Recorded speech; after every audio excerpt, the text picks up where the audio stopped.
ಕ್ರಿಸ್ತನಲ್ಲಿ ಪ್ರಿಯರೇ, 2022ನೇ ನೂತನ ವರ್ಷದ 2ನೇ ಭಾನುವಾರದ ಆರಾಧನೆಗೆ ನಿಮ್ಮೆಲ್ಲರನ್ನು ಸ್ವಾಗತಿಸುತ್ತೇನೆ.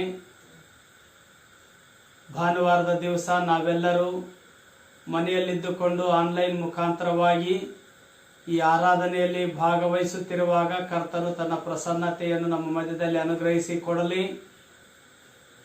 ಎಲ್ಲ ಕೋವಿಡ್ನಿಂದಲೂ ಒಮಿಕ್ರಾನ್ ಸಾಂಕ್ರಾಮಿಕ ರೋಗದ ಪಿಡುಗಿನಿಂದಲೂ ನಮ್ಮೆಲ್ಲರನ್ನು ರಕ್ಷಿಸಲು ಶಕ್ತನಾಗಿರುವಂಥ ಕರ್ತನನ್ನು ಆಶ್ರಯಿಸಿಕೊಳ್ಳುತ್ತಾ ಈ ಆರಾಧನೆಯಲ್ಲಿ ನಮ್ಮನ್ನು ಪ್ರಾರ್ಥನಾ ಪೂರ್ವಕವಾಗಿ ತೊಡಗಿಸಿಕೊಳ್ಳೋಣ. ಪ್ರಾರ್ಥನಾ ಪೂರ್ವಕವಾಗಿ ಈ ಆರಾಧನೆಯನ್ನು ಆರಂಭಿಸೋಣ.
ಬನ್ನಿರಿ, ಯೆಹೋವನಿಗೆ ಉತ್ಸಾಹ ಧ್ವನಿಗೈಯುವ, ನಮ್ಮ ರಕ್ಷಕನಾದ ಶರಣನಿಗೆ ಜಯಘೋಷ ಮಾಡೋಣ. ಕೃತಜ್ಞತಾ ಸ್ತುತಿಯೊಡನೆ ಆತನ ಸನ್ನಿಧಿಗೆ ಸೇರೋಣ. ಕೀರ್ತನೆಗಳಿಂದ ಆತನಿಗೆ ಜಯಘೋಷ ಮಾಡೋಣ. ನಮ್ಮ ಆರಂಭವು ತಂದೆ, ಮಗ, ಪರಿಶುದ್ಧಾತ್ಮನಾಗಿರುವ ತ್ರಯೇಕ ದೇವರ ನಾಮದಲ್ಲಾಗಲಿ. ಆಮೇನ್. ನಾವು ದೇವರ ಸ್ತೋತ್ರಕ್ಕಾಗಿ ಹಾಡುವ ಸಭಾ ಸಂಗೀತಗಳಲ್ಲಿ 3ನೇ ಸಂಗೀತವನ್ನು ಹಾಡುತ್ತಾ ದೇವರ ನಾಮವನ್ನು ಘನಪಡಿಸೋಣ. 3ನೇ ಸಂಗೀತ, ಹಲ್ಲೆಲೂಯ, ಕರ್ತನನ್ನು ಸ್ತುತಿಸಿರಿ ದೂತರೆ, ಸ್ತುತಿಸಲಿ ಸೂರ್ಯ ಚಂದ್ರ ತಾರೆಗಳ ಸಹಿತವೇ.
ಉತ್ತರ ಪ್ರತ್ಯುತ್ತರಕ್ಕಾಗಿ 96ನೇ ಕೀರ್ತನೆಯನ್ನು ಉತ್ತರ ಪ್ರತ್ಯುತ್ತರವಾಗಿ ಓದಿಕೊಳ್ಳೋಣ.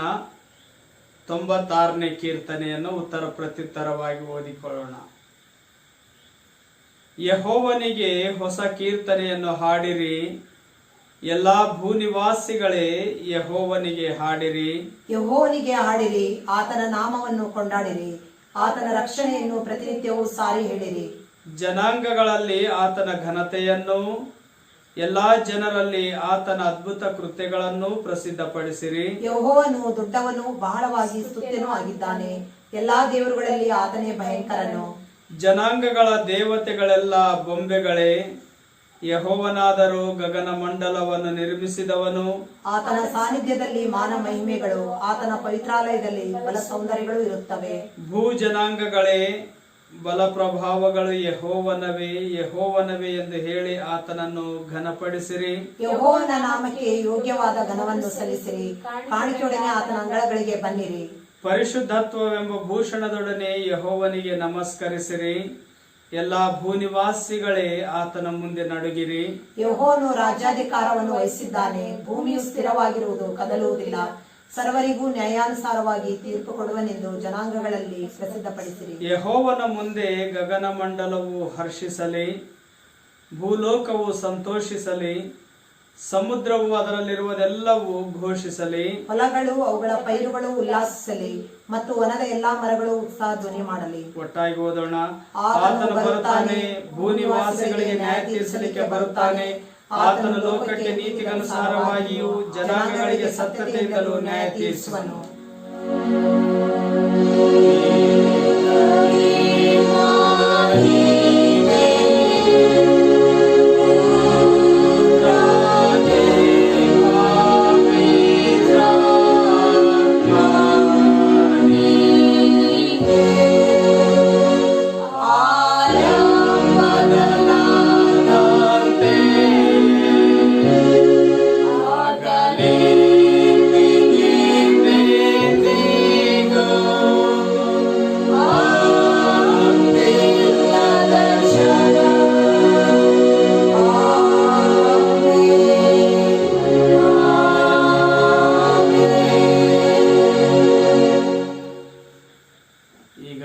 ಅಮ್ಮನವರು ನಮ್ಮನ್ನು ಪ್ರಾರ್ಥನೆಯಲ್ಲಿ ನಡೆಸಬೇಕಾಗಿ ಕೇಳಿಕೊಳ್ಳುತ್ತೇವೆ.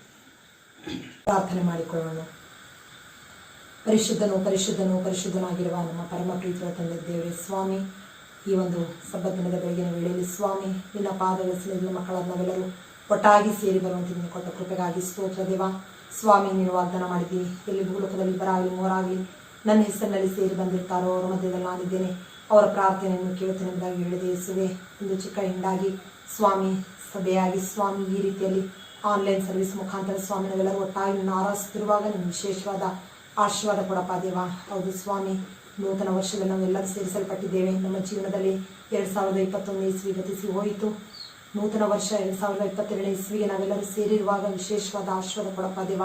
ಹೌದು ಸ್ವಾಮಿ, ಕಳೆದ ವರ್ಷದಲ್ಲಿ ನೋಡುವಾಗ ನಮ್ಮ ಜೀವನದಲ್ಲಿ ಸ್ವಾಮಿ ಅನೇಕ ಒಂದು ರೀತಿಯ ವಿಪತ್ತುಗಳು, ಕಾಯಿಲೆ, ಕಷ್ಟಗಳು, ಕಣ್ಣೀರು ಸ್ವಾಮಿ ಬಂದು ಹೋಗಿರಬಹುದು. ಆದರೂ ಸ್ವಾಮಿ ನೀನು ನಮ್ಮನ್ನು ಕೈ ಬಿಡದೆ ಕೈ ಹಿಡಿದು ಕಾಪಾಡಿ ನಡೆಸಿದ್ದಿ, ರಕ್ಷಿಸಿದ್ದಿ. ಯಾವ ರೀತಿ ಸ್ವಾಮಿ ಕಳೆದ ವರ್ಷ ಕಾಯ್ದು ಕಾಪಾಡಿದ್ವಿ ಅದೇ ರೀತಿಯಲ್ಲಿ ಸ್ವಾಮಿ ನೂತನ ವರ್ಷದಲ್ಲೂ ಸಹ ನೀನು ವಿಶೇಷವಾದ ಆಶೀರ್ವಾದ ಕೊಡಪ್ಪ ದೇವ. ಹೌದು ಸ್ವಾಮಿ, ಕಳೆದ ಒಂದು ಹಲವು ವರ್ಷದಿಂದ ಸ್ವಾಮಿ ನೋಡುವಾಗ ಈ ಒಂದು ಕೊರೋನಾ ವೈರಸ್ನಿಂದಾಗಿ ಹೌದು ಸ್ವಾಮಿ ಎಷ್ಟೋ ಜನರು ಈ ಲೋಕದಾತ ಮುಗಿಸೋಟೋದ್ರು. ನಮ್ಮನ್ನಾದ್ರೂ ಸಜೀವರ ಸಂಖ್ಯೆ ನೆನೆಸಿ ನಡೆಸ್ತಾ ಇದ್ದದಕ್ಕಾಗಿ ಸ್ತೋತ್ರ ದೇವ. ಈಗ ಇನ್ನೊಂದು ವೈರಸ್, ಒಂದು ಒಮಿಕ್ರಾನ್ ಮತ್ತು ವೈರಸ್ನಿಂದಾಗಿ ಸ್ವಾಮಿ ಅನೇಕರು ಎಷ್ಟೋ ನರಳಾಡ್ತಾ ಇದ್ದಾರೆ ಸ್ವಾಮಿ.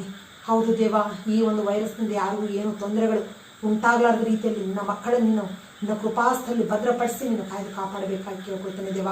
ಹೌದು ಸ್ವಾಮಿ, ನಿನ್ನ ವಾಕ್ಯದ ನೋಡೋ ಪ್ರಕಾರ ನಿನ್ನ ಮಗುಲಲ್ಲಿ 1000 ಜನ, ನಿನ್ನ ಬಲಗಡೆಯಲ್ಲಿ 10,000 ಜನ ಸತ್ತು ಬಿದ್ದರು, ನಿನಗೇನು ತಟ್ಟದೆ ಮಗಾಗಿ. ಹೌದು ಸ್ವಾಮಿ, ನಿನ್ನ ಮಕ್ಕಳನ್ನು ಆ ರೀತಿಯಲ್ಲಿ ಸ್ವಾಮಿ ನೀನು ಕಾಯ್ದು ಕಾಪಾಡುವಂಥ ರಕ್ಷಕನು ಒಡೆಯನ್ನು ನೀನಾಗಿದ್ದಿ, ಅದಕ್ಕಾಗಿ ಸ್ತೋತ್ರಪ್ಪ ದೇವ. ಪ್ರತ್ಯೇಕವಾಗಿ ಸ್ವಾಮಿ ನಮ್ಮೆಲ್ಲ ಸ್ವಾಮಿ ಮೆಥಡಿಸ್ಟ್ ಸಂಘ ಸಂಸ್ಥೆಗಳನ್ನು ಮಾಡ್ಕೊಳ್ತೇವೆ, ಆಶೀರ್ವಾದ ಮಾಡಪ್ಪ ದೇವ.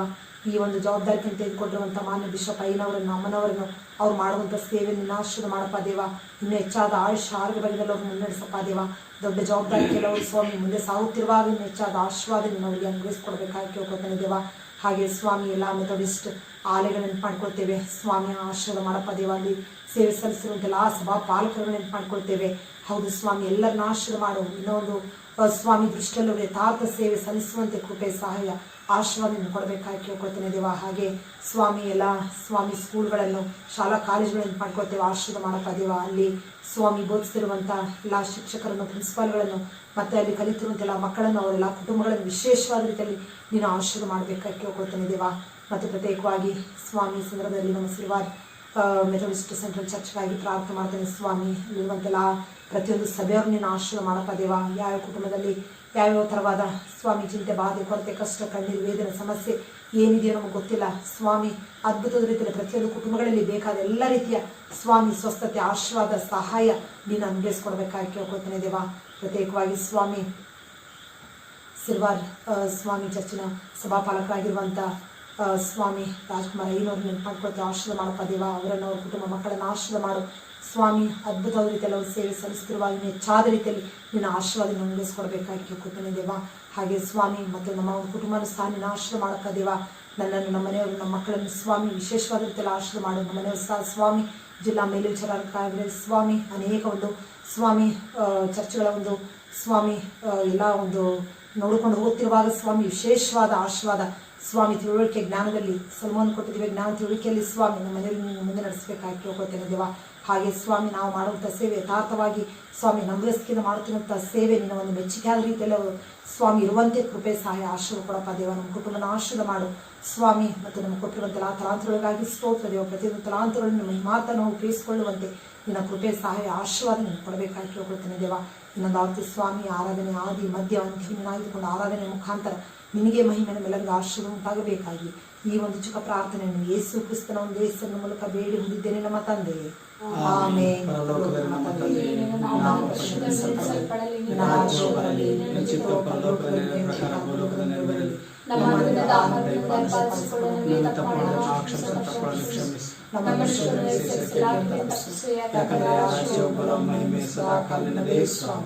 ಆಮೆನ್. ಈ ದಿವಸದ ನಮ್ಮ ಆತ್ಮಗಳ ಧ್ಯಾನಕ್ಕಾಗಿ ಆರಿಸಿಕೊಂಡಿರುವಂತಹ ದೇವರ ವಾಕ್ಯದ ಭಾಗವನ್ನು ಓದಿ ಕೇಳೋಣ. ಅದು ಹೊಸ ಒಡಂಬಡಿಕೆಯಲ್ಲಿ ಶ್ರೀ ಮತ್ತಾಯನು ಬರೆದ ಸುವಾರ್ತೆ 6ನೇ ಅಧ್ಯಾಯ 5ರಿಂದ 8 ವಚನಗಳವರೆಗೆ. ಮತ್ತಾಯನು ಬರೆದ ಸುವಾರ್ತೆ 6ನೇ ಅಧ್ಯಾಯ 5ರಿಂದ 8 ವಚನಗಳವರೆಗೆ. ಮತ್ತು ನೀವು ಪ್ರಾರ್ಥನೆ ಮಾಡುವಾಗ ಕಪಟಿಗಳ ಹಾಗೆ ಮಾಡಬೇಡಿರಿ. ಜನರು ನೋಡಬೇಕೆಂದು ಅವರು ಸಭಾಮಂದಿರಗಳಲ್ಲಿಯೂ ಬೀದಿ ಚೌಕಗಳಲ್ಲಿಯೂ ನಿಂತುಕೊಂಡು ಪ್ರಾರ್ಥನೆ ಮಾಡುವುದಕ್ಕೆ ಇಷ್ಟಪಡುತ್ತಾರೆ. ಅವರು ತಮಗೆ ಬರತಕ್ಕ ಫಲವನ್ನು ಹೊಂದಿದ್ದಾಯಿತೆಂದು ನಿಮಗೆ ಸತ್ಯವಾಗಿ ಹೇಳುತ್ತೇನೆ. ಆದರೆ ನೀವು ಪ್ರಾರ್ಥನೆ ಮಾಡಬೇಕಾದರೆ ನಿನ್ನ ಏಕಾಂತವಾದ ಕೋಣೆಯೊಳಗೆ ಹೋಗಿ ಬಾಗಿಲನ್ನು ಮುಚ್ಚಿಕೊಂಡು ಅಂತರಂಗದಲ್ಲಿಯೂ ಇರುವ ನಿನ್ನ ತಂದೆಗೆ ಪ್ರಾರ್ಥನೆ ಮಾಡು. ಅಂತರಂಗದಲ್ಲಿ ನಡೆಯುವುದನ್ನು ನೋಡುವ ನಿನ್ನ ತಂದೆಯು ನಿನಗೆ ಫಲ ಕೊಡುವನು. ಆದರೆ ಪ್ರಾರ್ಥನೆ ಮಾಡುವಾಗ ಅಜ್ಞಾನಿಗಳ ಹಾಗೆ ಹೇಳಿದ್ದನ್ನೇ ಸುಮ್ಮನೆ ಹೇಳಬೇಡ. ಅವರು ಬಹಳ ಮಾತುಗಳನ್ನಾಡಿದರೆ ತಮ್ಮ ಪ್ರಾರ್ಥನೆಯನ್ನು ದೇವರು ಕೇಳುತ್ತಾನೆಂದು ನೆನೆಸುತ್ತಾರೆ. ಆದುದರಿಂದ ನೀವು ಅವರ ಹಾಗೆ ಆಗಬೇಡಿರಿ. ನೀವು ನಿಮ್ಮ ತಂದೆಯನ್ನು ಬೇಡಿಕೊಳ್ಳುವುದಕ್ಕಿಂತ ಮುಂಚೆಯೇ ನಿಮಗೆ ಏನೇನು ಅಗತ್ಯವೆಂಬುದು ಆತನಿಗೆ ತಿಳಿದದೆ. ದೇವರು ಸಭೆಯವರಿಗೆ ತಿಳಿಸುವಂತಹ ವಿಶೇಷ ಪ್ರಕಟಣೆಗಳು. ಕ್ರಿಸ್ತನಲ್ಲಿ ಪ್ರಿಯರೇ, ಕರ್ನಾಟಕ ಘನ ಸರ್ಕಾರ ಕೋವಿಡ್ ನಿಯಮಗಳನ್ನು ಮತ್ತೊಂದು ಆವರ್ತಿ ನಮಗೆ ತಿಳಿಯಪಡಿಸಿರುವುದರಿಂದ ವೀಕೆಂಡ್ ಕರ್ಫ್ಯೂನಲ್ಲಿ ಶನಿವಾರ ಹಾಗೂ ಭಾನುವಾರ ಪ್ರಾರ್ಥನಾ ಮಂದಿರಗಳನ್ನು ಒಳಗೊಂಡಂತೆ ಚರ್ಚು, ಮಸೀದು, ದೇವಸ್ಥಾನಗಳು ಇವುಗಳು ಆರಾಧನೆಗಾಗಿ ಲಭ್ಯವಿರುವುದಿಲ್ಲವೆಂಬುದಾಗಿ ಪ್ರಕಟಿಸಿದ ಹಾಗೆ ನಾವು ಸಹ ಈ ಒಂದು ರೂಲ್ಸ್ಗಳಿಗೆ ಬದ್ಧರಾಗಿ ನಡೆದುಕೊಳ್ಳುವಂಥದ್ದು ನಮ್ಮ ಕರ್ತವ್ಯ. ಸೋಮವಾರದಿಂದ ಶುಕ್ರವಾರದವರೆಗೆ ಆಲಯಗಳು ತೆಗೆಯಲ್ಪಟ್ಟಿರುತ್ತವೆ. ಏಕಾಂತವಾದಂಥ ವೈಯಕ್ತಿಕ ಪ್ರಾರ್ಥನೆಗೆ ಅವಕಾಶ ಮಾಡಿಕೊಡಲ್ಪಟ್ಟಿರುತ್ತದೆ. ಸರ್ಕಾರದ ನಿಯಮಗಳನ್ನು ಅನುಸರಿಸಿ ದೇವರ ಆಲಯಕ್ಕೆ ಪ್ರಾರ್ಥನೆಗೋಸ್ಕರವಾಗಿ ಬರುವಂಥವರು ಕಡ್ಡಾಯವಾಗಿ 2 ಡೋಸ್ಗಳನ್ನು ಕೋವಿಡ್ ಲಸಿಕೆಗಳನ್ನು ಪಡೆದುಕೊಂಡವರು ಬಂದು ಪ್ರಾರ್ಥನಾ ಆಶೀರ್ವಾದಗಳನ್ನು ಹೊಂದಿಕೊಂಡು ಹೋಗಬೇಕಾಗಿ ತಮ್ಮನ್ನು ಕೇಳಿಕೊಳ್ಳುತ್ತೇವೆ. ಸರ್ಕಾರ ಈ ನಿಯಮಗಳನ್ನು ಸಡಿಲಗೊಳಿಸುವವರೆಗೂ ಆ ಕಾನೂನಿನಂತೆ ನಿಯಮಗಳನ್ನು ಅನುಸರಿಸಿ ಮುಂದೆ ಸಾಗುವಂಥದ್ದು ನಮ್ಮ ಕರ್ತವ್ಯವಾಗಿದೆ. ಮತ್ತು ಹೆಚ್ಚಾಗಿ ನೀವು ಶನಿವಾರ ಭಾನುವಾರ ಯಾವುದೇ ಕಾರ್ಯಕ್ರಮಗಳನ್ನು ಹಮ್ಮಿಕೊಳ್ಳದೆ ಪ್ರಾರ್ಥನಾ ಕೂಟಗಳನ್ನು ಸೋಮವಾರದಿಂದ ಶುಕ್ರವಾರದವರೆಗೆ ಕ್ಲುಪ್ತವಾದಂಥ ರೀತಿಯಲ್ಲಿ ಪ್ರಾಮುಖ್ಯವಾದಂಥ ಕಾರ್ಯಗಳನ್ನು ಇರುವ ಪಕ್ಷದಲ್ಲಿ ತಿಳಿಯಪಡಿಸಬೇಕಾಗಿ ನಿಮ್ಮನ್ನು ನಾನು ಪ್ರೀತಿಯಿಂದ ಕೇಳಿಕೊಳ್ಳುತ್ತೇನೆ. ಮತ್ತು ಏನಾದರೂ ವಿಷಯಗಳು ಇರುವ ಪಕ್ಷದಲ್ಲಿ ನೀವು ಸಭಾಪಾಲಕರನ್ನು ಸಂಪರ್ಕಿಸಬೇಕಾಗಿ ನಿಮ್ಮನ್ನು ನಾನು ಪ್ರೀತಿಯಿಂದ ಕೇಳಿಕೊಳ್ಳುತ್ತೇನೆ. ದೇವರ ವಾಕ್ಯವನ್ನು ಕೇಳೋದಕ್ಕಿಂತ ಮುಂಚಿತವಾಗಿ ನಾವು 98ನೇ ಕೀರ್ತನೆಯನ್ನು ಹಾಡೋಣ. ಕೀರ್ತನೆ ಸಂಗ್ರಹ 98ನೇ ಸಂಕೀರ್ತನೆ. ದೇವರ ವಾಕ್ಯವೇ ನೀ, ಸತ್ಯ ದೇವರ ಜ್ಞಾನವೇ ನೀ, ಭಾವಿಸೆ ಜ್ಯೋತಿಯ ತೆರೆದೊಳು ನಿತ್ಯವು, ದೀವಿಸಿ ಬೆಳಗುವೆನಿ.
ವಾಕ್ಯವನ್ನು ಧ್ಯಾನಿಸಲು ನಮ್ಮನ್ನು ಸಿದ್ಧಪಡಿಸಿಕೊಳ್ಳುವ ಹಾಗೆ ಸ್ತುತಿ ಗೀತೆಯನ್ನು ಹಾಡುತ್ತಾ ಪ್ರಾರ್ಥನಾ ಪೂರ್ವಕವಾಗಿ ನಮ್ಮನ್ನು ದೇವರ ವಾಕ್ಯ ಧ್ಯಾನಕ್ಕಾಗಿ ಸಿದ್ಧಪಡಿಸಿಕೊಳ್ಳೋಣ.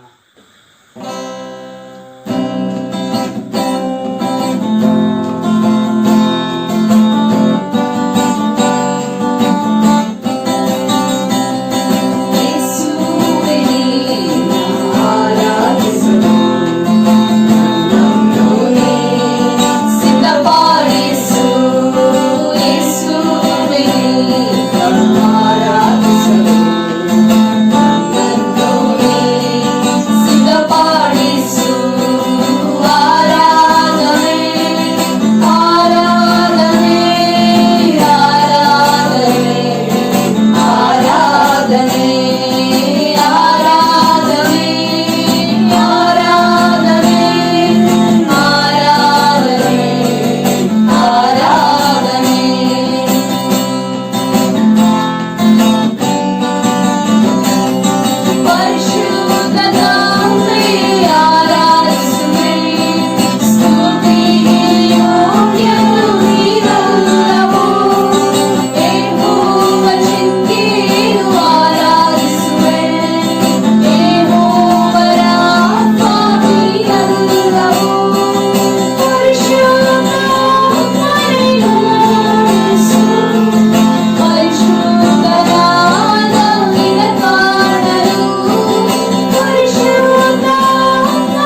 ಕರ್ತನಲ್ಲಿ ಪ್ರಿಯರೇ, ನಿಮ್ಮೆಲ್ಲರನ್ನು ಮತ್ತೊಂದು ಆವರ್ತಿ 2022ನೇ ಇಸವಿಯ ಪ್ರಥಮ ತಿಂಗಳು 2ನೇ ಭಾನುವಾರದ ಆರಾಧನೆಗೆ ಸುಸ್ವಾಗತವನ್ನು ಬಯಸುತ್ತೇನೆ.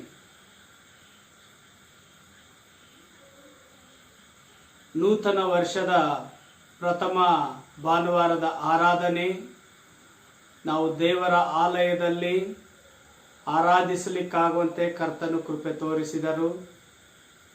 ಆದರೆ ಈಗ ಪುನಃ ದೇಶದಲ್ಲಿ, ರಾಜ್ಯದಲ್ಲಿ, ವಿಶ್ವದೆಲ್ಲೆಡೆ ವ್ಯಾಪಿಸಿರುವಂಥ ಒಮಿಕ್ರಾನ್ ಈ ಸಾಂಕ್ರಾಮಿಕ ರೋಗವನ್ನು ತಡೆಗಟ್ಟುವ ಸಲುವಾಗಿ ನಮ್ಮ ಭಾರತ ದೇಶವು, ರಾಜ್ಯ ಸರ್ಕಾರವು ಕೋವಿಡ್ ನಿಯಮಗಳನ್ನು ಜಾರಿಗೊಳಿಸಿರುವುದರಿಂದ ಪುನಃ ನಾವು ಆನ್ಲೈನ್ ಮುಖಾಂತರವಾಗಿ ಮನೆಯಲ್ಲಿದ್ದುಕೊಂಡೇ ದೇವರ ವಾಕ್ಯವನ್ನು ಧ್ಯಾನಿಸುವಂತೆಯೂ ಹಾಗೂ ಆರಾಧನೆಯಲ್ಲಿ ಭಾಗವಹಿಸಲಿಕ್ಕಾಗುವಂತೆಯೂ ಕರ್ತನು ಕೊಟ್ಟಿರುವಂಥ ಅವಕಾಶಕ್ಕಾಗಿ ನಾನು ದೇವರಿಗೆ ಸ್ತೋತ್ರವನ್ನು ಸಲ್ಲಿಸುತ್ತೇನೆ.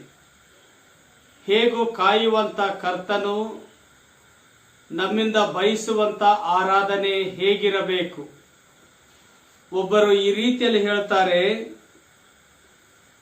ಇನ್ worship we often fail to remember God is the primary audience. In worship we often fail to remember God is the primary audience. We are not to design worship to please a crowd.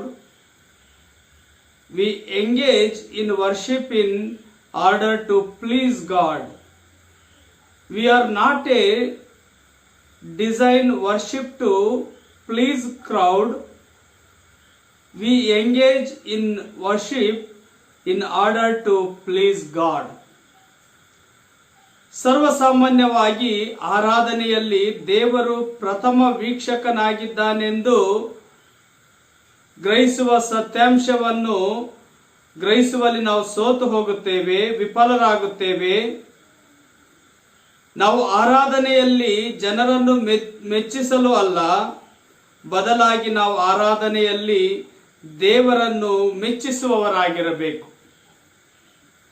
ಸರ್ವಸಾಮಾನ್ಯವಾಗಿ ಆರಾಧನೆಯಲ್ಲಿ ದೇವರು ಪ್ರಥಮ ವೀಕ್ಷಕನಾಗಿದ್ದಾನೆಂಬ ಸತ್ಯವನ್ನು ಗ್ರಹಿಸುವಲ್ಲಿ ನಾವು ವಿಫಲರಾಗುತ್ತೇವೆ. ನಾವು ಆರಾಧನೆಯಲ್ಲಿ ಜನರನ್ನು ಮೆಚ್ಚಿಸಲು ಅಲ್ಲ, ಬದಲಾಗಿ ನಾವು ಆರಾಧನೆಯಲ್ಲಿ ದೇವರನ್ನು ಮೆಚ್ಚಿಸುವವರಾಗಿರಬೇಕು. ನೂತನ ವರ್ಷದ ಪಾದಾರ್ಪಣೆ ನಮ್ಮಲ್ಲಿ ಅನೇಕ ಪಂಥಾಹ್ವಾನಗಳನ್ನು ನಮ್ಮ ಮುಂದೆ ಇಟ್ಟಿದೆ. ಒಂದು, ನಮ್ಮ ಆತ್ಮಿಕ ಜೀವಿತದಲ್ಲಿ ಎಂಥ ಬೆಳವಣಿಗೆಯನ್ನು ಹೊಂದಲು ನಾವು ನಿರ್ಧಾರ ಮಾಡಿದ್ದೇವೆ, ಅಥವಾ ನಮ್ಮ ನಿರ್ಧಾರಗಳು ಲೌಕಿಕ ಇಚ್ಛಾಶಕ್ತಿಗಳಿಗೆ ಅನುಗುಣವಾಗಿರುವುದರಿಂದ ನಮ್ಮ ನಿರ್ಧಾರಗಳಲ್ಲಿ ನಾವು ಸೋತು ಹೋಗ್ತಾ ಇದ್ದೇವಾ? ಹಾಗಾದರೆ ದೇವರು ನಮ್ಮಿಂದ ಎಂತಹ ಆರಾಧನೆಯನ್ನು ನಿರೀಕ್ಷಿಸುವವನಾಗಿದ್ದಾನೆ? ದೇವರ ಆಲಯದಲ್ಲಿ ಮಾಡುವಂತ ಆರಾಧನೆಯನ್ನು ಮಾತ್ರ ದೇವರು ನಮ್ಮಿಂದ ಅಪೇಕ್ಷಿಸುತ್ತಾನೋ, ಅಥವಾ ಏಕಾಂತ ಸ್ಥಳಗಳಲ್ಲಿ ವೈಯಕ್ತಿಕವಾಗಿ ಮಾಡುವಂತ ಪ್ರಾರ್ಥನೆ ಆರಾಧನೆಗಳನ್ನು ಆತನು ನಿರೀಕ್ಷಿಸುತ್ತಾನೋ? ಹೌದು ಪ್ರಿಯರೇ, ಸಭೆಯಲ್ಲಿ ಒಟ್ಟಾಗಿ ಸೇರಿ ಬಂದು ಆರಾಧಿಸುವಂಥದ್ದು ಅದು ಅನ್ಯೋನ್ಯತೆಯ ಸಂಕೇತ.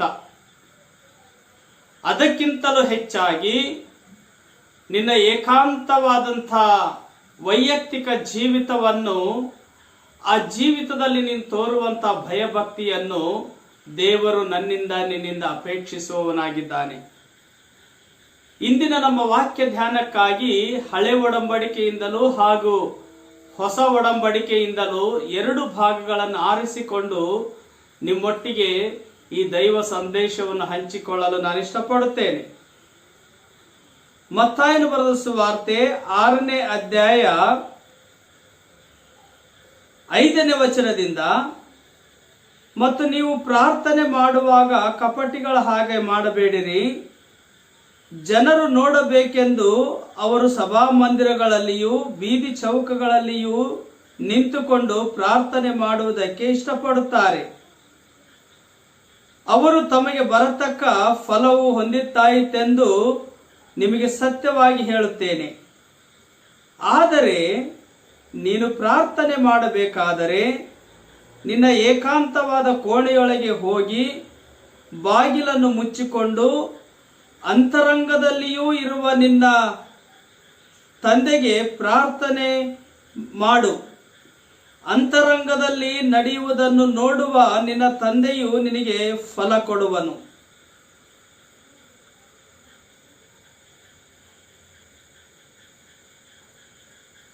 ನಿನ್ನ ಏಕಾಂತವಾದ ಕೋಣೆಯೊಳಗೆ ಹೋಗಿ ಬಾಗಿಲನ್ನು ಮುಚ್ಚಿಕೊಂಡು ಅಂತರಂಗದಲ್ಲಿರುವ ನಿನ್ನ ತಂದೆಗೆ ಪ್ರಾರ್ಥನೆ ಮಾಡು. ಅಂತರಂಗದಲ್ಲಿ ನಡೆಯುವುದನ್ನು ನೋಡುವ ನಿನ್ನ ತಂದೆಯು ನಿನಗೆ ಫಲ ಕೊಡುವನು. ಎಷ್ಟು ಸತ್ಯವಾದಂಥ ಸಂದೇಶವನ್ನು ನಮ್ಮ ಕರ್ತನಾಗಿರುವಂಥ ಯೇಸು ಕ್ರಿಸ್ತನು ಈ ದಿನಮಾನಗಳಲ್ಲಿ ನನಗೆ ನಿನಗೆ ಕೊಡ್ತಾ ಇದ್ದಾನೆ. ನಾವು ಅಪೇಕ್ಷಿಸುವಂತ, ಬಯಸುವಂತ, ಇಚ್ಛಿಸುವಂತ, ನಿರೀಕ್ಷಿಸುವಂತ ಆರಾಧನೆ ಯಾವ ರೀತಿಯಲ್ಲಿದೆ? ಲೌಕಿಕವಾಗಿ ಅನೇಕರು ಅನೇಕ ವಿಧವಾದ ಹಿನ್ನೆಲೆಗಳಲ್ಲಿ ದೇವರ ಸನ್ನಿಧಾನಕ್ಕೆ ಬರುವುದುಂಟು. ತಮ್ಮ ಘನತೆ ಗೌರವವನ್ನು ಪ್ರದರ್ಶಿಸಲಿಕ್ಕಾಗಿ, ತಮ್ಮಲ್ಲಿರುವಂತಹ ಅನುಕೂಲತೆಯನ್ನು ತೋರಿಸಿಕೊಳ್ಳಲಿಕ್ಕಾಗಿ, ಅಥವಾ ನಾನಾ ವಿಚಾರವಾದಂತಹ ಹಿನ್ನೆಲೆಗಳಲ್ಲಿ ನಾವು ದೇವರ ಆಲಯಕ್ಕೆ ಬರುತ್ತೇವೆ. ಬಹಳ ಕಡಿಮೆ ಜನ ಪ್ರಾರ್ಥನಾ ಪೂರ್ವಕವಾಗಿ ದೇವರು ಮಾಡಿರುವಂತಹ ಮಹೋಪಕಾರಗಳನ್ನು ಸ್ಮರಿಸುತ್ತಾ ಪಶ್ಚಾತ್ತಾಪದಿಂದಲೂ ಕೃತಜ್ಞತಾ ಭಾವದಿಂದಲೂ ಕರ್ತನ ಸನ್ನಿಧಾನಕ್ಕೆ ಬರುವುದುಂಟು. ಆದ್ದರಿಂದ ಪ್ರಸಂಗಿಗಳ ಗ್ರಂಥದಲ್ಲಿ ಪ್ರಸಂಗಿ ಹೇಳುತ್ತಾನೆ, ನೀನು ದೇವಸ್ಥಾನಕ್ಕೆ ಹೋಗುವಾಗ ನಿನ್ನ ಹೆಜ್ಜೆಗಳನ್ನು ಗಮನಿಸು. ನಾವು ಇಡುವಂತ ಪ್ರತಿ ಹೆಜ್ಜೆ, ನಾವು ಮಾಡುವಂತ ಆಲೋಚನೆಗಳು, ತೆಗೆದುಕೊಳ್ಳುವಂತ ನಿರ್ಧಾರಗಳು ದೇವರನ್ನು ಮಹಿಮೆ ಪಡಿಸುವಂತ ಆಲೋಚನೆಗಳಿಂದ ಕೂಡಿರುವುದಾದರೆ ಅಂತ ಆರಾಧನೆಯನ್ನು ದೇವರು ಮೆಚ್ಚುವಾತನಾಗಿದ್ದಾನೆ. ಹಾಗೂ ಅಂತಹ ನಿಜವಾದ ಸಮರ್ಪಣೆಯ ಆರಾಧನೆಯನ್ನು ನನ್ನಿಂದ ನಿನ್ನಿಂದ ಬಯಸುವಾತನಾಗಿದ್ದಾನೆ. ಇದು ಏಕಾಂತವಾದಂತ ಆರಾಧನೆಯಲ್ಲಿ ನಮ್ಮ ಆತ್ಮಿಕ ಜೀವಿತವನ್ನು ಪರೀಕ್ಷಿಸಿ ತಿಳುಕೊಳ್ಳುವಂತ ಸಮಯವನ್ನು ದೇವರು ನಮಗೆ ಒದಗಿಸಿಕೊಟ್ಟಿದ್ದಾನೆ. ದೇವರ ಸನ್ನಿಧಾನದಲ್ಲಿ ನಾವು ಕುಟುಂಬವಾಗಿ ಒಂದು ರೀತಿಯಲ್ಲಿ ಕಾಣಿಸಿಕೊಳ್ಳುತ್ತೇವೆ. ಆದರೆ ಕುಟುಂಬದಲ್ಲಿ ನಾವು ಯಾವ ರೀತಿಯಲ್ಲಿ ನಮ್ಮನ್ನು ತೋರಿಸಿಕೊಳ್ಳುತ್ತೇವೆ? ನಿಜವಾದಂತ ಬಣ್ಣ ಈ ದಿನಮಾನಗಳಲ್ಲಿ ದೇವರ ಮುಂದೆ ಬಟ್ಟ ಬಯಲಾಗುತ್ತಾ ಇದೆ. ದೇವರು ನನ್ನಿಂದ ನಿನ್ನಿಂದ ನಿರೀಕ್ಷಿಸುವಂತದ್ದು ತೋರಿಕೆಯ ಆರಾಧನೆಯ ಜೀವಿತವಲ್ಲ, ವೇಷಭಕ್ತಿಯಿಂದ ಕೂಡಿದಂತ ಆರಾಧನೆಯಲ್ಲ. ಬದಲಾಗಿ ಎಂತಹದೇ ಪರಿಸ್ಥಿತಿಯಲ್ಲಿರಲಿ ವಿಶೇಷವಾದಂತಹ ಭಕ್ತಿಯ ಆರಾಧನೆಯನ್ನು ಆತನು ನನ್ನಿಂದ ನಿನ್ನಿಂದ ಬಯಸುವವನಾಗಿದ್ದಾನೆ. ಮತ್ತಾಯನು ಬರೆದ ಸುವಾರ್ತೆಯಲ್ಲಿ ಈಗ ತಾನೇ ನಾವು ಓದಿ ಕೇಳಿದ್ದೇವೆ, ಜನರು ಮಾಡುವ ರೀತಿಯಲ್ಲಿ, ಜನರು ಅಪೇಕ್ಷಿಸುವ ರೀತಿಯಲ್ಲಿ ನೀವು ಪ್ರಾರ್ಥನೆ ಮಾಡಬೇಡಿರಿ. ಬೀದಿ ಚೌಕಗಳಲ್ಲಿಯೂ ಸಭಾ ಮಂದಿರಗಳಲ್ಲಿಯೂ ನಿಂತುಕೊಂಡು ಉದ್ದುದ್ದವಾದಂತ ದೊಡ್ಡ ದೊಡ್ಡ ಪ್ರಾರ್ಥನೆಗಳನ್ನು ಮಾಡುವುದಾದರೆ ದೇವರು ಕೇಳುತ್ತಾನೆಂದು ಅವರು ತಿಳುಕೊಂಡಿದ್ದಾರೆ.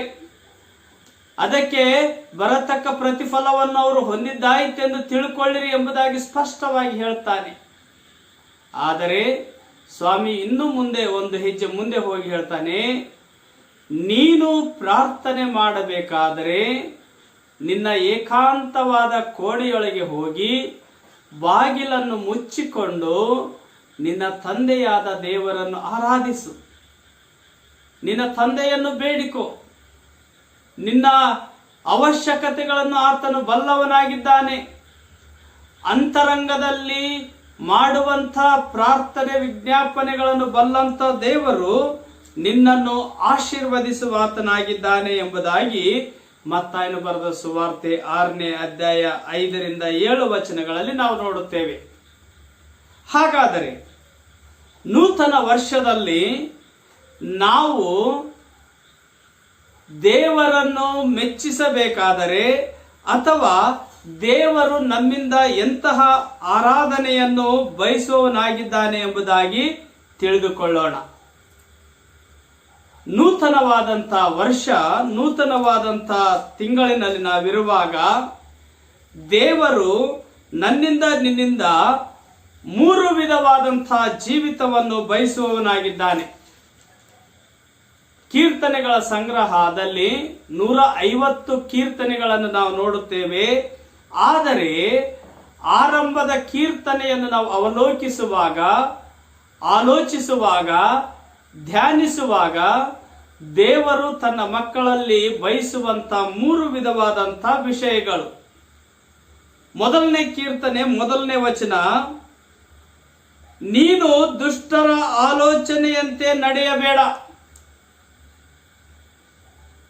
ಪ್ರತಿಯೊಬ್ಬ ಮನುಷ್ಯನು ತನ್ನದೇ ಆದ ಆಲೋಚನೆಗಳನ್ನು ಮಾಡುವಾತನಾಗಿದ್ದಾನೆ. ಕೆಲವರು ಒಳ್ಳೆಯ ಆಲೋಚನೆಗಳನ್ನು ಮಾಡುತ್ತಾರೆ, ಕೆಲವರು ಕೆಡುಕಿನ ಆಲೋಚನೆಗಳನ್ನು ಮಾಡುತ್ತಾರೆ. ದೇವರು ಕೆಟ್ಟ ಆಲೋಚನೆಗಳಿಗೆ ಕಾರಣನಲ್ಲ. ಸೈತಾನನು ಕೆಟ್ಟ ಆಲೋಚನೆಗಳನ್ನು ನಮ್ಮಲ್ಲಿ ಹುಟ್ಟಿಸುವಾತನಾಗಿದ್ದಾನೆ. ಆದ್ದರಿಂದ ಮೊದಲನೇ ವರ್ಷ, ನೂತನ ವರ್ಷದಲ್ಲಿ ದೇವರು ನಿನ್ನಿಂದ ಬಯಸುವಂತ ಮೊದಲನೇ ಒಂದು ಜೀವಿತ ಏನೆಂದರೆ, ನೀನು ದುಷ್ಟರ ಆಲೋಚನೆಯಂತೆ ನಡೆಯಬೇಡ. ದುಷ್ಟರು ಮಾಡುವಂತ ಆಲೋಚನೆಗಳು ಕೆಡುಕುಗಳೇ ಆಗಿರುವುದರಿಂದ ಆ ಕೆಡುಕಿನ ಜೀವಿತವನ್ನು ನೀನು ಜೀವಿಸಬಾರದೆಂದು ದೇವರು ನಿನ್ನಿಂದ ಬಯಸುವಾತನಾಗಿದ್ದಾನೆ. ಆದ್ದರಿಂದ ಕೀರ್ತನೆ 16ನೇ ಕೀರ್ತನೆಯಲ್ಲಿ ದಾವಿದನು ಈ ರೀತಿಯಲ್ಲಿ ಹೇಳ್ತಾನೆ, ನಾವು ದಾರಿ ತಪ್ಪಿ ನಡೆಯುವುದಾದರೆ ನಾವು ಕರ್ತನಿಗೆ ನಮ್ಮನ್ನು ಸಮರ್ಪಿಸಿಕೊಳ್ಳುವಾಗ 16ನೇ ಕೀರ್ತನೆ 7ನೇ ವಚನದಲ್ಲಿ, ಯೆಹೋವನು ನನಗೆ ಆಲೋಚನೆಯನ್ನು ಹೇಳಿಕೊಡುತ್ತಾನೆ, ಆತನನ್ನು ಕೊಂಡಾಡುವೆನು. ರಾತ್ರಿ ಸಮಯಗಳಲ್ಲಿ ನನ್ನ ಅಂತರಾತ್ಮವು ನನ್ನನ್ನು ಬೋಧಿಸುತ್ತದೆ. ನಾನು ಯೆಹೋವನನ್ನು ಯಾವಾಗಲೂ ನನ್ನ ಎದುರಿಗೆ ಇಟ್ಟುಕೊಂಡಿದ್ದೇನೆ. ಆತನು ನನ್ನ ಬಲಗಡೆಯಲ್ಲಿರುವುದರಿಂದ ನಾನು ಎಂದಿಗೂ ಕದಲುವುದಿಲ್ಲ.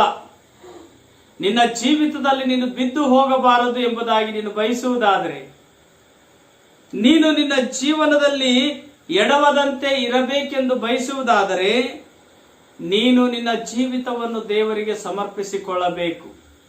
ಆತನು ಕೊಡುವಂತ ಆಲೋಚನೆಗಳಲ್ಲಿ ನೀನು ಮುಂದೆ ಸಾಗುವಾಗ ನೀನು ಭದ್ರನಾಗಿರುತ್ತಿ. ಎರಡನೆಯದಾಗಿ, ಪಾಪಾತ್ಮರ ಮಾರ್ಗದಲ್ಲಿ ನಿಂತುಕೊಳ್ಳಬೇಡ. ಪಾಪಾತ್ಮರ ಮಾರ್ಗದಲ್ಲಿ ನೀನು ನಿಂತುಕೊಳ್ಳಬೇಡ. ಯಾಕೆ? ಪಾಪಾತ್ಮರು ಮಾಡುವಂತ ಆಲೋಚನೆಗಳು, ತೆಗೆದುಕೊಳ್ಳುವಂತ ನಿರ್ಧಾರಗಳು ಅವು ಕೆಡುಕುವಾಗಿರುತ್ತವೆ. ಅವರು ಒಳ್ಳೆಯ ಆಲೋಚನೆಗಳನ್ನು ಮಾಡುವಂತವರಲ್ಲ. ಆದ್ದರಿಂದ ದೇವರು ಹೇಳ್ತಾನೆ, ನೀನು ಪಾಪಾತ್ಮರ ಮಾರ್ಗದಲ್ಲಿ ನಿಂತುಕೊಳ್ಳಬೇಡ. ಮೂರನೆಯದಾಗಿ ಹೇಳುವಂತ ವಿಷಯ, ಧರ್ಮ ನಿಂದಕರೊಡನೆ ನೀನು ಕೂತುಕೊಳ್ಳಬೇಡ. ಧರ್ಮ ನಿಂದಕರೊಡನೆ ನೀನು ಕೂತುಕೊಳ್ಳಬೇಡ.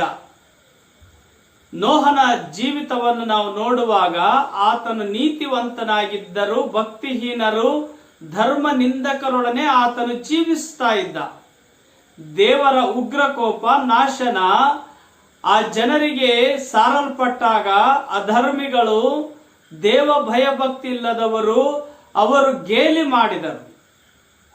ದೇವರ ಭಯಭಕ್ತಿ ಇಲ್ಲದಂಥ ಜೀವನ ಅದು ಶಿಸ್ತಿನಿಂದ ಕೂಡಿರದಂಥ ಜೀವಿತವಾಗಿರುತ್ತದೆ. ಅದು ಅವರನ್ನು ನಾಶನಕ್ಕೆ ಕರೆದುಕೊಂಡು ಹೋಗುವಂತದ್ದಾಗಿರುತ್ತದೆ. ನೋಹನು ದೇವರ ಮಾತನ್ನು ತಿಳಿಸಿದಾಗ ಆ ಊರಿನ ಜನರು ಯಾರು ಲಕ್ಷ್ಯ ಕೊಡಲಿಲ್ಲ. ಆಗ ದೇವರು ತನ್ನ ಮಾತಿನಂತೆ ಜಲಪ್ರಳಯವನ್ನು ಉಂಟು ಮಾಡಿದಾಗ ಇಡೀ ಜನರು ಆ ಜಲಪ್ರಳಯದಲ್ಲಿ ನಾಶವಾಗಿ ಹೋದರು ಎಂಬುದಾಗಿ ನಾವು ಆದಿಕಾಂಡದ ಚರಿತ್ರೆಯಲ್ಲಿ ನಾವು ನೋಡುವವರಾಗಿದ್ದೇವೆ. ನೂತನ ವರ್ಷದಲ್ಲಿ ನಾವು ದೇವರ ಆಶೀರ್ವಾದವನ್ನು ಹೊಂದಿಕೊಳ್ಳಬೇಕಾದರೆ ದೇವರು ನನ್ನಿಂದ ನಿನ್ನಿಂದ ಬಯಸುವಂತ 3 ವಿಷಯಗಳು: ನೀನು ದುಷ್ಟರ ಆಲೋಚನೆ ಮಾಡಬೇಡ, ಎರಡನೇದಾಗಿ ಪಾಪಾತ್ಮರ ಮಾರ್ಗದಲ್ಲಿ ನಿಂತುಕೊಳ್ಳಬೇಡ, ಮೂರನೇದಾಗಿ ಧರ್ಮ ನಿಂದಕರೊಡನೆ ಕೂತುಕೊಳ್ಳಬೇಡ. ಈ 3 ವಿಧವಾದಂಥ ಬೇಡವಾದಂಥ ವಿಷಯಗಳನ್ನು, ದೇವರು ತಿರಸ್ಕರಿಸುವಂತ ವಿಷಯಗಳನ್ನು ನಾವು ಬಿಟ್ಟು ಜೀವಿಸುವುದಾದರೆ ಅದಕ್ಕೆ ದೊರಕುವಂತ ಪ್ರತಿಫಲವೇನೆಂದರೆ ಆಶೀರ್ವಾದವನ್ನು ನಾನು ನಿನಗೆ ಕೊಡುತ್ತೇನೆ. 2ನೇ ಭಾಗಕ್ಕೆ ಬರುವಾಗ ಆತನು ಆಶೀರ್ವಾದಗಳನ್ನು ಕೊಡುವಾತನಾಗಿದ್ದಾನೆ. ಯಾರಿಗೆ ಈ ಆಶೀರ್ವಾದಗಳು ಕೊಡಲ್ಪಡುತ್ತವಂದ್ರೆ 2ನೇ ವಚನದಲ್ಲಿ, ಯೆಹೋವನ ಧರ್ಮಶಾಸ್ತ್ರದಲ್ಲಿ ಆನಂದ ಪಡುವವನಾಗಿ ಅದನ್ನೇ ಹಗಲಿರುಳು ಧ್ಯಾನಿಸುತ್ತಿರುವನು ಅವನು ಎಷ್ಟೋ ಧನ್ಯನು. ಅವನ ಜೀವಿತ ಆಶೀರ್ವಾದಕ್ಕೆ ನಡೆಸಲ್ಪಡುವಂತಹ ಜೀವಿತವಾಗಿರುತ್ತದೆ. ಯಾವ ರೀತಿಯಲ್ಲಿ ಇರ್ತದೆ ಅಂದ್ರೆ, ಅವನು ನೀರಿನ ಕಾಲುವೆಗಳ ಬಳಿಯಲ್ಲಿ ಬೆಳೆದಿರುವ ಮರದ ಹಾಗಿರುತ್ತಾನೆ. ಅಂಥ ಮರವು ತಕ್ಕ ಕಾಲದಲ್ಲಿ ಫಲ ಕೊಡುತ್ತದೆ, ಅದರ ಎಲೆ ಬಾಡುವುದೇ ಇಲ್ಲ. ಅದರಂತೆ ಅವನ ಕಾರ್ಯವೆಲ್ಲವೂ ಸಫಲವಾಗುತ್ತದೆ. ಅಂದರೆ ಇಲ್ಲಿ ದೇವರ ಭಕ್ತರಿಗೆ ಸಿಗುವಂತ ಆಶೀರ್ವಾದವನ್ನು ನಾವು ನೋಡುತ್ತೇವೆ. ದೇವರು ಬಯಸದಂತ 3 ವಿಷಯಗಳನ್ನು ನಾವು ವಿಸರ್ಜಿಸಿ ಬಿಟ್ಟು ಅವರಾಗಿ ದೇವರ ವಾಕ್ಯಕ್ಕೆ ವಿಧೇಯರಾಗಿ ನಾವು ಜೀವಿಸುವುದಾದರೆ, ಜ್ಞಾನೋಕ್ತಿಗಳ ಗ್ರಂಥ 3ನೇ ಅಧ್ಯಾಯದಲ್ಲಿ ನಾವು ನೋಡುತ್ತೇವೆ, ಕಂದ ನನ್ನ ಮಾತುಗಳನ್ನು ಮರೆಯಬೇಡ,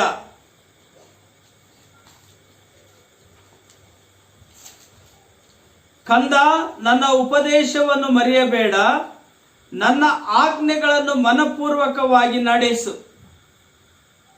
ಆ ಆಜ್ಞೆಗಳನ್ನು ಮನಪೂರ್ವಕವಾಗಿ ನಾವು ಕೈಗೊಂಡು ನಡೆಯುವುದಾದರೆ ಕರ್ತನು 4 ವಿಧವಾದಂಥ ಆಶೀರ್ವಾದಗಳನ್ನು ನಮಗೆ ಕೊಡುವ ಆತನಾಗಿದ್ದಾನೆ. ಮೊದಲನೇದು, ಅವು ನಿನ್ನ ದಿನಗಳನ್ನು ಹೆಚ್ಚಿಸುತ್ತದೆ. 2ನೇದು, ನಿನ್ನ ಆಯುಷ್ಯವನ್ನು ವೃದ್ಧಿಗೊಳಿಸುತ್ತದೆ. 3ನೇದು, ನಿನಗೆ ಸುಕ್ಷೇಮವನ್ನು ಉಂಟು ಮಾಡುತ್ತದೆ. ಇದು ಕರ್ತನ ಭಕ್ತರಿಗೆ ದೇವರು ಕೊಡುವಂತ ಆಶೀರ್ವಾದಗಳು. ಮತ್ತು 3ನೇದಾಗಿ ನಾವು ನೋಡುತ್ತೇವೆ, ದೇವರು ಬಯಸದಂತ ಇಚ್ಛಿಸದಂತ ದುಷ್ಟ ಜೀವಿತವನ್ನು ಬಿಟ್ಟವರಿಗೆ ದೇವರು ಕೊಡುವಂತ ಆಶೀರ್ವಾದಗಳನ್ನು ನಾವು ನೋಡಿದ್ದೇವೆ.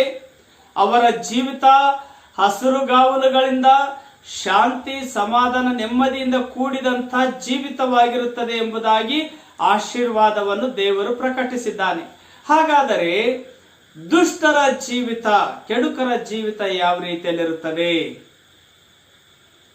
4ರಿಂದ 6 ವಚನಗಳನ್ನು ನಾವು ನೋಡುವಾಗ ಇದು ದೇವರ ನ್ಯಾಯ ತೀರ್ಪಿನ ಸಮಯ, ದ ಡೇ ಆಫ್ ಜಡ್ಜ್ಮೆಂಟ್.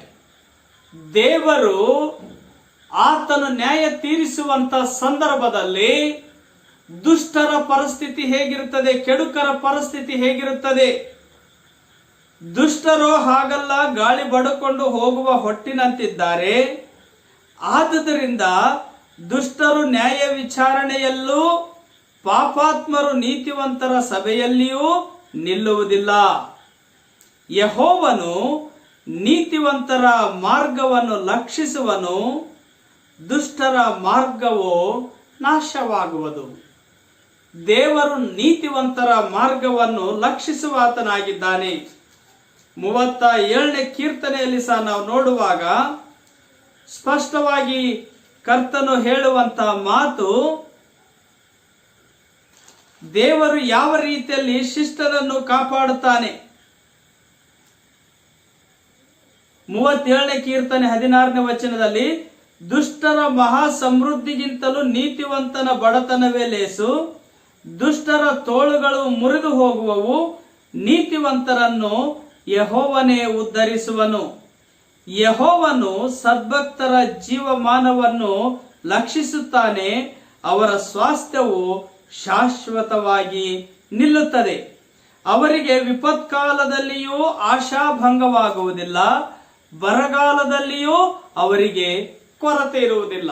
ಇಂಥ ಆಶೀರ್ವಾದದ ಜೀವಿತ ಕರ್ತನು ತನ್ನ ಭಕ್ತರಿಗೆ ಅನುಗ್ರಹಿಸುವಾತನಾಗಿದ್ದಾನೆ. ಹಾಗಾದರೆ ದೇವರ ಆಶೀರ್ವಾದಗಳನ್ನು ಹೊಂದಿಕೊಳ್ಳಬೇಕಾದರೆ ಯೆಹೆಜ್ಕೇಲನು ತನ್ನ ಪ್ರವಾದನ ಗ್ರಂಥದಲ್ಲಿ ಹೇಳುವಂತ ಮಾತುಗಳನ್ನು ನಾವು ನೋಡೋಣ. ಯೆಹೆಜ್ಕೇಲನ ಪ್ರವಾದನ ಗ್ರಂಥ 18ನೇ ಅಧ್ಯಾಯ 30ರಿಂದ 32 ವಚನಗಳನ್ನು ನಾವು ನೋಡುವಾಗ, ಹೀಗಿರಲು ಕರ್ತನಾದ ಯೆಹೋವನು ಇಂತೆನ್ನುತ್ತಾನೆ, ಇಸ್ರಾಯೇಲ್ ವಂಶದವರೇ, ನಿಮ್ಮ ನಿಮ್ಮ ನಡತೆಗೆ ತಕ್ಕ ಹಾಗೆ ನಾನು ನಿಮಗೆ ತೀರ್ಪು ಮಾಡುವೆನು. ಅಧರ್ಮವು ನಿಮ್ಮನ್ನು ನಾಶ ಮಾಡದಂತೆ ತಿರುಗಿಕೊಂಡು ನಿಮ್ಮ ಅಪರಾಧಗಳನ್ನೆಲ್ಲ ಬಿಟ್ಟು ಬಿಡಿರಿ. ನೀವು ಮಾಡುತ್ತಾ ಬಂದಿರುವ ಅಪರಾಧಗಳನ್ನೆಲ್ಲ ನಿಮ್ಮಿಂದ ತೊಲಗಿಸಿಬಿಟ್ಟು ನಿಮ್ಮ ಹೃದಯವನ್ನು ಸ್ವಭಾವವನ್ನು ನೂತನ ಮಾಡಿಕೊಳ್ಳಿರಿ. ಇಸ್ರಾಯೇಲ್ ವಂಶದವರೇ, ನೀವು ಸಾಯಲೇಕೆ? ಸಾಯುವವರ ಸಾವಿನಲ್ಲಿ ನನಗೆ ಸಂತೋಷವಿಲ್ಲ. ತಿರುಗಿಕೊಂಡು ಬಾಳಿರಿ, ಇದು ಕರ್ತನಾದ ಯೆಹೋವನ ನುಡಿ.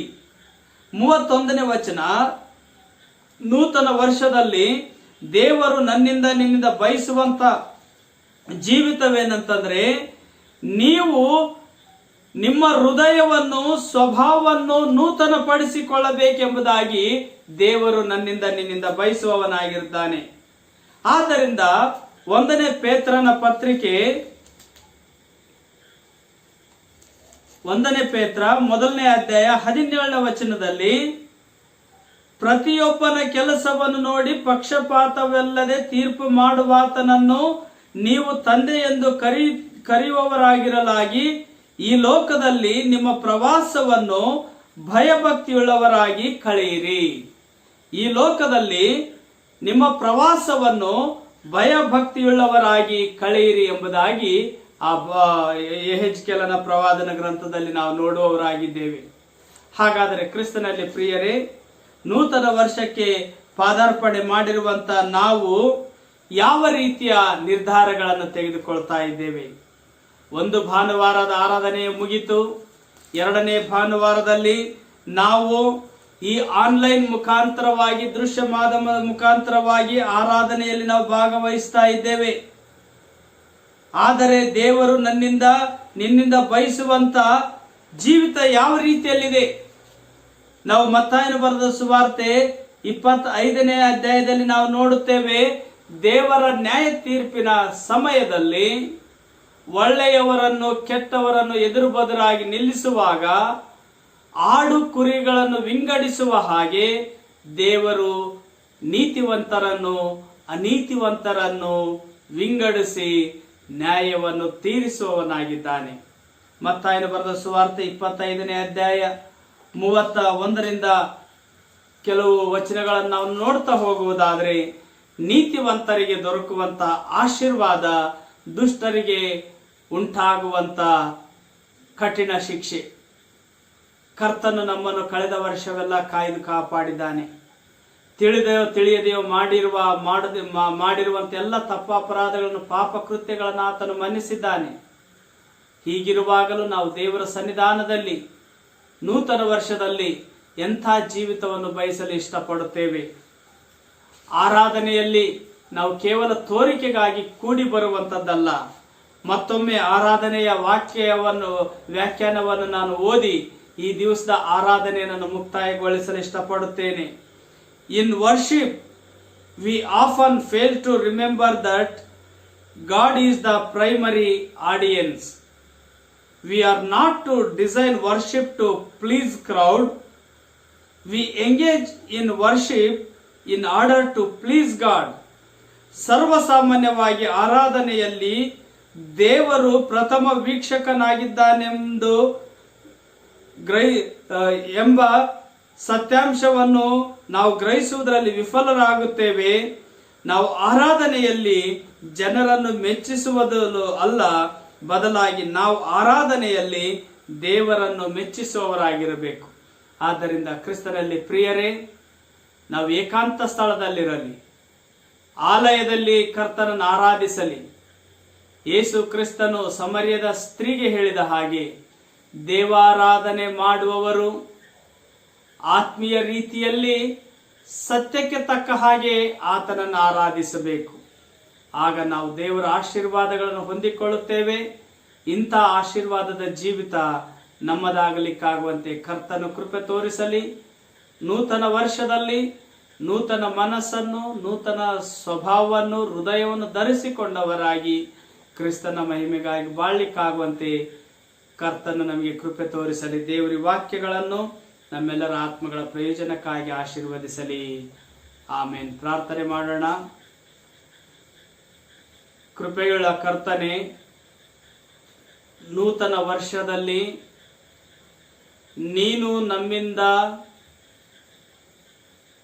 ತಿರಸ್ಕರಿಸುವಂತ ಜೀವಿತವನ್ನು, ಪಾಪಮಯ ಜೀವಿತವನ್ನು ಬಿಟ್ಟು ಬಿಟ್ಟವರಾಗಿ, ನೀನು ನಮ್ಮಿಂದ ಬಯಸುವಂತ ಜೀವಿತ, ನೂತನ ಮನಸ್ಸು, ನೂತನ ಹೃದಯವನ್ನು ಹೊಂದಿಕೊಂಡವರಾಗಿ ನಿನ್ನ ಸಾಕ್ಷಿಗಾಗಿ, ಮಹಿಮೆಗಾಗಿ ಜೀವಿಸಲಿಕ್ಕಾಗುವಂತೆ ಕೃಪೆ ತೋರಿಸು.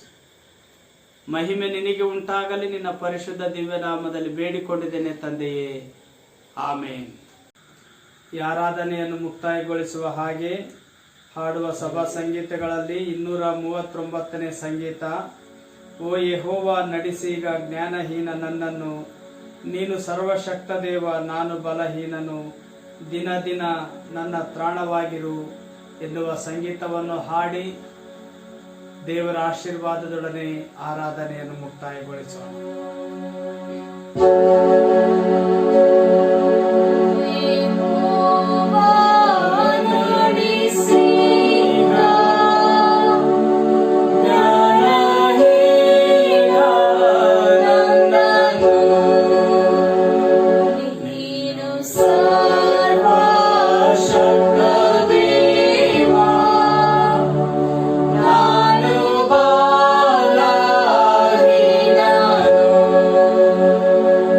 Nina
ಈಗಲೂ ನಮ್ಮ ಕರ್ತನಾದ ಯೇಸು ಕ್ರಿಸ್ತನ ಕೃಪೆ, ತಂದೆಯಾದ ದೇವರ ಪ್ರೀತಿ, ಪರಿಶುದ್ಧಾತ್ಮನ ನಡೆಸುವಿಕೆ ಈಗಲೂ ಯಾವಾಗಲೂ ಸದಾಕಾಲ ನಮ್ಮೆಲ್ಲರೊಂದಿಗೆ ನಿತ್ಯ ಕಾಲಕ್ಕೂ ನೆಲೆಯಾಗಿರಲಿ. ಆಮೆನ್.